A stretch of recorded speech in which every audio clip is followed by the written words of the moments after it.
பெண்கள் நினச்சா என்ன வேணாலும் முடியும். 10 ரூபால முடிகிற விஷயத்த 1000 ரூபாய் ஆக்கவும் முடியும். 1000 ரூபால முடியிற விஷயத்த 1 ரூபால முடிக்கவும் முடியும். அப்படி நான் என்னோட வீட்டில் செலவை குறைச்சி வீட்டை அழகுபடுத்த நிறைய விஷயம் பண்ணியிருக்கேன். அதெல்லாம் தான் உங்கள் கூட இந்த வீடியோவில் ஷேர் பண்ணிக்க போகிறேன். வீடியோவை ஃபுல்லாக பாருங்கள். ரொம்பவே யூஸ்ஃபுல்லான நிறைய டிப்ஸ் உள்ளே இருக்குது. சேனலை சப்ஸ்கிரைப் பண்ணாதவங்களாம் சேனலை சப்ஸ்கிரைப் பண்ணிவிட்டு வீடியோ பாருங்கள். வாங்க வீடியோக்குள்ளே போகலாம்.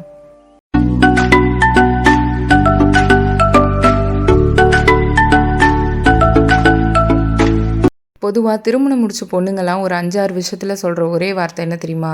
ஏங்க எனக்கு கட்டுறதுக்கு புடவையே இல்லைங்க, ஏங்க வைக்கிறதுக்கு பீரோவில் இடமே இல்லைங்க, பீரோ வேறு வாங்கணும் அப்படின்வாங்க. ஸோ அது மாதிரி தான் என்னோடய விஷயமும். நிறைய பீரோவில் இடம் இருந்தாலும் இவரோட டிஷர்ட்டெல்லாம் வைக்கிறதுக்கு இடமே இல்லை. சரி மேலே வச்சிடலாமா அப்படின்னு சொல்லி பார்த்தேன். வேணாம் தூசி படும், என்ன பண்ணலாம் அப்படின்னு சொல்லி சுற்றி சுற்றி பார்த்தேன். ஏதாவது ஒரு ஐடியா வருமா அப்படின்னு சொல்லி பார்த்துட்டே வெளியே போனேன். அப்போ தான் ஜீவன் பிறந்தப்போ அவனோட மாமா அவனுக்கு வாங்கி கொடுத்த ஒரு பெரம்பு தொட்டில் என் கண்ணில் பட்டுச்சு. சரின்னு சொல்லி அந்த தொட்டிலை மட்டும் கழட்டிட்டு அந்த மேலே இருந்த அந்த ஆர்ச்சை மட்டும் எடுத்துகிட்டு வந்துட்டேன். இதில் 2 ஊக்கும் சைட்லேயே இருக்குது. சரி ஒரு ஏதாவது இதை வச்சு ஒரு ஆர்கனைஸ் பண்ணலாம் அப்படின்னு சொல்லி யோசிச்சு என்ன பண்ணேன்னா, போயிட்டு நான் அவரோட எல்லா பனியன் டிஷர்ட் எல்லாத்தையுமே எடுத்துகிட்டு வந்துட்டேன். இதெல்லாம் தான் மடித்து வைக்கிறதுக்கு பீரோவில் இடமே இல்லை. அடிக்கடி வெளியே போகும்போது எடுக்கிறது, குழந்தை தூங்கிட்டு இருக்கும்போது இந்த பீரோவை டர்ருன்னு திறக்கிறது மூடுறது, இதே வேலையாக இருக்கார். அதனாலே அவருக்காக இந்த வேலையை நான் பண்ணிகிட்ருக்கேன். இந்த மாதிரி ஒரு பிளாஸ்டிக் ஆங்கர் எல்லார் வீட்லேயும் இருக்கும், துணி காய போடுறதுக்கு பார்த்துருப்பீங்க. இதை வச்சு நான் இப்போ இதை ஆர்கனைஸ் பண்ணலாம் அப்படின்னு சொல்லி முடிவு பண்ணி எல்லாத்துலேயும் அந்த சட்டையை மாட்டி வச்சுட்டேன். இப்போ இந்த ஆர்ச்சில் இதெல்லாம் நான் ஆர்கனைஸ் பண்ண போகிறேன். ஸோ வீட்டில் இருக்கிற தேவையில்லாத பொருட்கள் தேவையோட உச்சக்கட்டத்தை முடிச்சிரும். இப்போ இந்த குழந்தெல்லாம் இதில் தூங்க முடியாது, சின்னதாயிடுச்சு ஊஞ்சல். அவர் கொஞ்சம் வளர்ந்துட்டார், 1 வயசு ஒரு 2 மாதம் ஆயிடுச்சு. அதனால் இப்போ இந்த தொட்டில் நமக்கு தேவைப்படாது. இந்த தேவைப்படாத பொருளை நம்ம மேலே போட்டு வைப்போம், பரணையில் போட்டு வைப்போம். அந்த மாதிரி போட்டு வைக்கும்போது இது செல்லரித்து வீணாக போகிறதுக்கான வாய்ப்பு நிறைய இருக்குது. அதுக்கு பதிலாக இந்த மாதிரி பயன்பாட்டிலே நம்ம கூடவே இருந்துச்சுன்னா அது வீணாக போக வாய்ப்பே கிடையாது. ஸோ தேவையில்லை அப்படின்னு சொல்லி பரணையில் தூக்கி போடாமல் அதை எப்படி தேவை உள்ளதாக மாற்றுறது, அதை வச்சு எப்படி வீட்டை அழகுபடுத்துறது அப்படின்னு சொல்லி யோசித்து நிறைய விஷயம் உங்கள் வீட்டில் நீங்களே கூட பண்ணலாம். நான் அப்படி பண்ணது தான் இப்போ இந்த ஆங்கர் மாட்டுற, இந்த டிஷர்ட் மாட்டுற ஒரு ஆர்கனைஸ் சூப்பராக இருக்குது பாருங்கள். ஆன்லைனில் இதை நம்ம ஆர்டர் பண்ணோம், இந்த ஆர்ச் அப்படின்னு போய் போட்டானாலே சும்மா ஒரு 4 இரும்பு கம்பியை மாட்டி வச்சு, அப்படி 4 இரும்பு கம்பியாகவே வரும். அதை ஒன்று ஒன்றா நிற்க வச்சு நம்ம மேலே அடித்து வச்சா ஆங்கர் மாட்டி சட்டை போடும்போது கீழே தொப்புன்னு விழுந்து கிடக்கும் வெயிட் தாங்க முடியாமல். ஆனால் இது அப்படி கிடையாது, ரொம்பவே நல்ல வெயிட் தாங்குகிற ஒரு இது. சரின்னு சொல்லி இந்த மீதி இருக்கிற இடத்துல இந்த பெல்ட்டு எடுக்கும்போது அதே மாதிரி தான் சத்தம் அதிகம் போடுறது, திறக்கிறது மூடுறதுன்னு இருந்துச்சு. சரின்னு சொல்லி இந்த பெல்ட்டு அங்கங்கே தொங்கிட்டு இல்லாமல் இந்த ஊஞ்சல் தொட்டியில் இந்த கம்பியில் தொங்கும் போது ரொம்பவே நல்லா நீட்டாக இருக்கிற மாதிரி இருந்துச்சு. எடுக்கிறதுக்கும் ரொம்ப ஈஸியாக இருக்கிற மாதிரி இருந்துச்சு. இப்போது இதை ஆர்கனைஸ் பண்ணி அதோட இடத்துல கொண்டு வச்சிடலாம் அப்படின்னு சொல்லி முடிவு பண்ணியிருக்கேன். பாருங்களேன், இதுக்கு முன்னாடி இந்த இடம் எப்படி இருந்தது, இப்போ இந்த பொருளை வச்ச உடனே நம்ம செஞ்ச ஒரு ஆர்கனைஸில் இந்த ரூமே எவ்வளோ அழகாகிடுச்சு தெரியுமா? இது மாதிரி தான் ஒவ்வொரு ஆர்கனைஸும் நீங்கள் பார்த்து பார்த்து யோசித்து யூனிக்காக நீங்களே பண்ண ஆரம்பிக்கலாம். ஸோ இதுக்கப்புறம் நம்ம டிஷர்ட் எடுக்கும்போது பீரோவை திறக்க தேவையில்ல, அப்படியே பார்த்து கண்ணாடியில் வச்சு அடுத்து இது வேண்டாம் வேறு எடுத்து போடலாம் அப்படின்னும் போது மடிக்க தேவையில்ல. இந்த ஆங்கரில் திரும்ப மாட்டி விட்டு அப்படி போயிட்டே இருக்கலாம். வேலையும் சுலபமாயிடுச்சு. ஸோ வாங்க அடுத்த டிப்புக்குள்ளே போகலாம். சாக்ஸு, ஓட்ட சாக்ஸ் வீட்டில் இருந்துச்சுன்னா அதை தூக்கி போட்டுறாதீங்க. நல்லா அதை வாஷ் பண்ணிவிட்டு அதை நீங்கள் ஒரு ஸ்க்ரப்பராக கூட யூஸ் பண்ணலாம். எப்படின்னு கேட்குறீங்களா? இந்த மாதிரி கையுள்ள அந்த சாக்ஸை விட்டுட்டு அடுப்பு துடைக்கிறதுக்கு நமக்கு ரொம்ப கம்ஃபர்டபுளாக இருக்கும் இந்த சாக்ஸு. நம்ம சாதா துணி வச்சு துடைக்கும் போது கூட சில துணி எண்ணெய் பிசுட்டு போகாத மாதிரி நம்ம துடைச்சதுக்கு அப்புறமும் அடுப்பில் ஒரு மாதிரி ஒரு ஷைனாக தான் இருக்கும், ஆனால் அதில் எண்ணெய் பிசுட்டு இருக்கும். ஆனால் இந்த சாக்ஸை வச்சு துடைக்கும் போது ரொம்பவே நல்லா அழுக்கு போகுதுங்க. ரொம்ப நீட்டாக தண்ணி எல்லாத்தையும் உறிஞ்சிடுது. நம்ம இதுக்கு முன்னாடி சோப்பு உப்பு போட்டு நல்லா வந்து அடுப்பை தொடச்சிருந்தா கூடமே இந்த சாக்ஸை இந்த மாதிரி கையுள்ள விட்டுட்டு ஒரு தொடச்சிங்கன்னா அந்த சோப்பு அப்படியே மொத்தமும் வழிச்சிட்டு வந்துடுது. அந்தளவுக்கு நீட்டாக பளிச்சுன்னு வந்து இந்த சாக்ஸ் மூலயமா அடுப்பை வந்து துடைக்கலாம். அது மட்டும் இல்லாமல் இதை வந்து கையால் நம்ம கை எப்படி வாஷ் பண்ணுறோமோ அதே மாதிரி சாக்ஸை உள்ளே விட்டுட்டு சிங்க்லேயே நீங்கள் கை கழுவி அப்படியே உங்கள் கையாலே புழிஞ்சிக்கலாம். புழிஞ்சிக்கிட்டு அதோடவே நீங்கள் அடுத்த பக்கத்தையும் வந்து நீங்கள் துடைக்க ஆரம்பிச்சிடலாம். இதுக்குன்னு ஒவ்வொரு வாட்டியும் கரித்துணியை புழிஞ்சு நீங்கள் துடைக்கணும் அப்படின்ற அவசியம் கிடையாது. இந்த மாதிரி கையிலே வச்சுக்கிட்டு நீங்கள் இந்த சாக்ஸால் எல்லா பொருளையும் துடைக்கும் போது உங்கள் கம்ஃபர்ட் லெவலில் வந்து நீங்கள் இருக்கும். ஸோ எந்த இடத்துலலாம் அழுக்கு இருக்கோ அந்த இடத்துலாம் விரல் போகும், ஆனால் துணி போகாது. நம்ம கஷ்டப்பட்டு அதை உள்ளே நுழைச்சி தொடச்சிட்ருப்போம். அப்படி இல்லாமல் இந்த மிக்சிலாம் பாருங்கள், இப்போ இதோட ஓட்டை, சந்து, பொந்து எல்லா இடத்துலையும் வந்து நம்ம விரல் போய் ஒரு துணியை கூடவே சேர்த்து இந்த சாக்ஸ் மூலயமா போய் சரி பண்ணி அழகாக வந்து அந்த இடம் நீட்டாகிடுது. ஸோ வந்து ரொம்பவே வந்து கம்ஃபர்டபுளாக இருக்குது. கையை வச்சு துடைக்கிற மாதிரியே இருக்குது. அதே சமயம் அழுக்கு நல்லாவே போகுது. என்னோடய வீட்டில் நான் ஏதாவது ஒரு விஷயத்தை வந்து தூக்கி போடுறதுக்கு முன்னாடி இது மூலயமா நமக்கு ஏதாவது ஒரு பயன் இருக்கா அப்படின்னு சொல்லி பார்த்துட்டு தான் தூக்கி போடுவேன். அந்த மாதிரி ஓட்டையான சாக்ஸை வந்து சட்டுன்னு தூக்கி போட்டுறாதீங்க. இந்த மாதிரி உங்களோட கவுண்டர் டேப்பை வந்து துடைக்கிறதுக்கு கூட இது வந்து ரொம்பவே யூஸ்ஃபுல்லான ஒரு திங். கடைசியாக பாருங்கள், நல்லாவே வந்து அது அழுக்க நல்லாவே உறிஞ்சிருக்கும். ட்ரை பண்ணி பார்த்துட்டு உங்கள் வீட்டுக்கு கிச்சன் டேப்பு எப்படி இருக்குது அப்படின்னு சொல்லி கமெண்ட்டில் வந்து என் கூட ஷேர் பண்ணிக்கோங்க. பாருங்கள் எவ்வளோ அழகாக சுத்தமாக தொடச்சிருச்சுன்னு. இப்போ இதை வாஷ் பண்ணுறதும் வந்து ரொம்ப ரொம்ப ஈஸி. இந்த மாதிரி கையோடு வந்து தேய்ச்சி கழுவுற மாதிரி ஒரு க்ளவுஸ் மாதிரி வந்து இது நமக்கு வந்து செயல்பட்டுருக்கு. க்ளவுஸ்லாம் தனியாக போய் வாங்கணும்னு கிடையாது. சாக்ஸே போதும். க்ளவுஸ் வந்து நம்ம வாங்குகிற செலவு வந்து குறைச்சிடலாம்.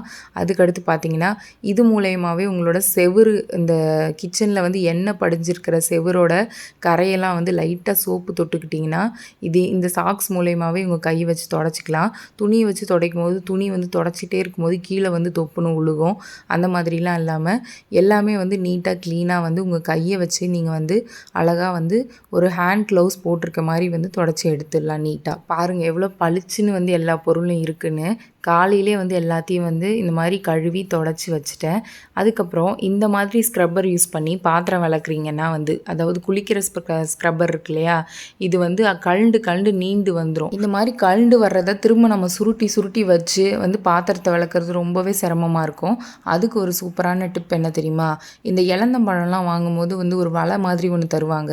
இப்போ வந்து நம்ம கடைகளில் எது வாங்கினாலுமே இந்த வலை வந்து ஏதாவது ஒரு பொருளில், காய்கறியாக இருக்கட்டும், பழமாக இருக்கட்டும், அது கூடவே வந்துடுது. அது மட்டும் இல்லாமல் இந்த லிக்விடு, வாஷிங் மிஷினுக்கு வாங்குகிற லிக்விடு கூட இந்த மாதிரி ஒரு வலையில் தான் போட்டு தருவாங்க. அதுக்குள்ளே இந்த ஸ்க்ரப்பரை வந்து போட்டு இந்த மாதிரி நான் பண்ணுற மாதிரியே ஒரு 2-3 முடிச்சு வந்து போட்டு அதை வந்து நல்லா இறுக்கமாக வந்து கட்டி வச்சிட்டிங்கன்னு வைங்களேன், அந்த வலை அதாவது மேலே இருக்கிற வலையை விட்டு உள்ளே இருக்கிற ஸ்க்ரப்பர் வந்து வெளியே வரவே வராது. நம்ம வந்து நல்லா கம்ஃபர்டபுளாக வந்து பாத்திரம் வந்து வாஷ் பண்ணலாம். உங்களுக்கு ரொம்ப ரொம்ப ஈஸியாக இருக்கும். பாருங்கள் எவ்வளோ அழகாக வந்து புதுசு மாதிரி ஆயிடுச்சு. ஸோ இதுக்கப்புறம் நம்ம பாத்திரம் விளக்குறது வந்து ரொம்பவே ஈஸி ஆகிடும். கிச்சனில் பாத்திரம் வந்து அதிகமாக சேரக்கூடாது அப்படின்னு நினைக்கிறவங்களுக்கு ஒரு டிப் என்ன தெரியுமா? அடிக்கடி பாத்திரத்தை வந்து விளக்கிட்டே இருங்க. ஒரு பாத்திரம் கூட சேர விடக்கூடாது. அதுக்கப்புறம் கிச்சனில் வந்து சிங்க் நீட்டாக இருக்கணும்னா வந்து உப்பு போட்டு கழுவுங்க, அது போட்டு மஞ்சத்தூள் போட்டு கழுவுங்க, இப்படிலாம் வந்து நிறைய பேர் சொல்கிறாங்க. ஆனால் அந்த மாதிரிலாம் பண்ணவே தேவையில்லை. நீங்கள் வந்து நார்மலாக இருக்கிற சிங்க்கை வந்து கழுவி முடித்ததுக்கப்புறம், பாத்திரம்லாம் விளக்கி முடித்ததுக்கப்புறம் பாத்திரத்தை எப்படி நீங்கள் விளக்கி தேய்ச்சி கழுவீங்களோ அதே மாதிரி சிங்கையும் வந்து ஒரு வாட்டி கழுவி விட்டாலே போதும். அது நீட்டாக தான் இருக்கும். ஏன்னா வந்து அதுவுமே சில்வர் தான் இல்லையா? ஸோ வந்து நீங்கள் அதை போட்டு கம்பி வச்சுலாம் நீங்கள் விளக்கணும் அப்படின்னு அவசியமே கிடையாது. பாத்திரம் வந்து அதிகமாக சேரும் போது என்ன பண்ணலான்னா, பெரிய பெரிய பாத்திரத்தெல்லாம் ஒரு பக்கம், சின்ன சின்ன பாத்திரத்தெல்லாம் ஒரு பக்கம், ஒரு கருவேப்பிலை மல்லித்தழை கூட விடாமல் வந்து சாப்பிட்டு முடிச்சவங்க வந்து வேஸ்ட் டப்பில் வந்து சைடில் வந்து இந்த மாதிரி ஒரு முறம் இல்லைன்னா வச்சுக்கோங்க. இல்லை ஒரு கப்பு வச்சுக்கோங்க. இந்த மாதிரிலாம் வைக்கும்போது அதில் அந்த வேஸ்ட்டெல்லாம் போட்டுட்டு பாத்திரம் மட்டும்தான் வந்து நீங்கள் அதுக்குள்ளே போடணும். அதை தவிர்த்து நீங்கள் வேறு எதுவுமே போடக்கூடாது. அந்த மாதிரி நீங்கள் வந்து ஒரு பழக்கத்தை வந்து வீட்டில் இருக்க எல்லாருக்குமே கொண்டு வர பழகிக்கோங்க. அப்போ தான் வந்து சிங்க் அடைப்பு இல்லாமல் இருக்கும். நீங்கள் வந்து பாத்திரம் கழுவும் போது ஒரு மாதிரி குழகுழப்பு தன்மை இல்லாமல் வந்து பாத்திரம் நீட்டாக இருக்கும். ஸோ வந்து நான் எங்கள் வீட்டில் இருக்க எல்லாருமே வந்து நான் சைடில் வச்சுருக்கேன் இல்லையா ஒரு ப்ளூ கலர் மரம், அதில் தான் வந்து அதோட வேஸ்ட் எல்லாத்தையும் வந்து போட்டுருவாங்க. போட்டதுக்கப்புறம் எனக்கு வந்து விளக்குறது வந்து ரொம்ப கஷ்டமாகவே இருக்காது. நம்ம அந்த வேஸ்ட்டெல்லாமும் எடுத்து அதுக்கப்புறம் பாத்திரத்தை நனைச்சி அது ஊறி அதுக்கப்புறம் நம்ம வந்து வாஷ் பண்ணுறதுக்கு லேட் ஆகும்.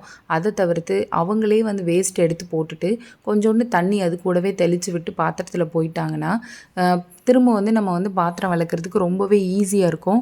நமக்கு பாத்திரம் விளக்குறது அப்படின்றது வந்து ஒரு பெரிய கஷ்டமான வேலையாக வந்து மாறாது. பண்டிகை நாளாக இருக்கட்டும், இல்லைனா ஒரு நாளுக்கு வீட்டில் பூஜை வைக்கிறோம் அப்படின்னாலும் இருக்கட்டும், எல்லாரும் பயப்படுற ஒரே விஷயம் என்ன தெரியுமா?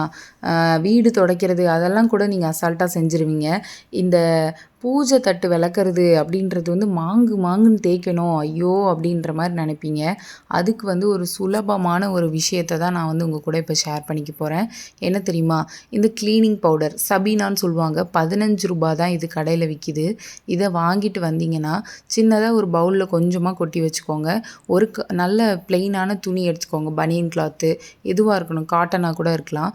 இப்போ வந்து நான் இந்த பனியன் கிளாத்தால் தொடச்ச விளக்கு இது வந்து துடைக்காத விளக்கு. நான் இன்னும் தண்ணி கூட ஊற்றி கழுவவே இல்லை.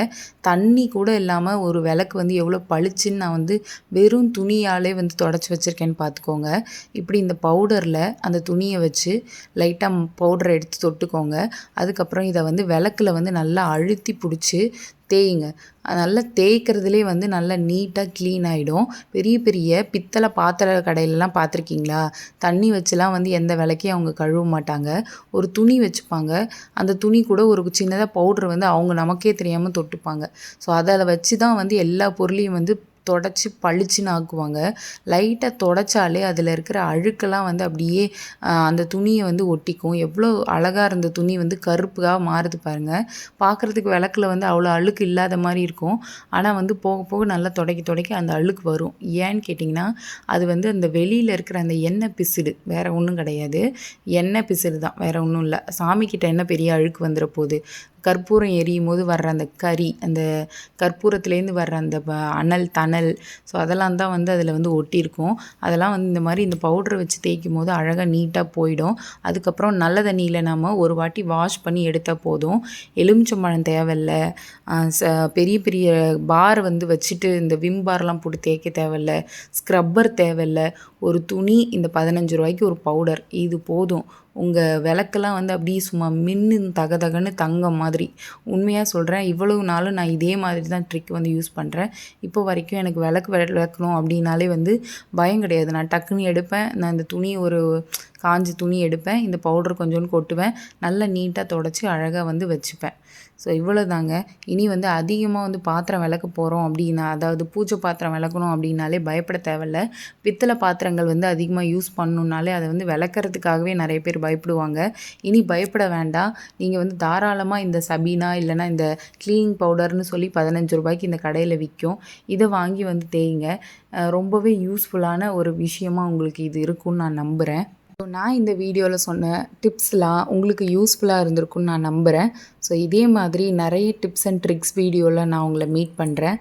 இந்த வீடியோவுக்கு சப்போர்ட் பண்ணுங்கள், சப்ஸ்கிரைப் பண்ணுங்கள். இது யாருக்காவது பயனுள்ளதாக இருக்கும்னு நினச்சிங்கன்னா அவங்களுக்கு ஷேர் பண்ணுங்கள்.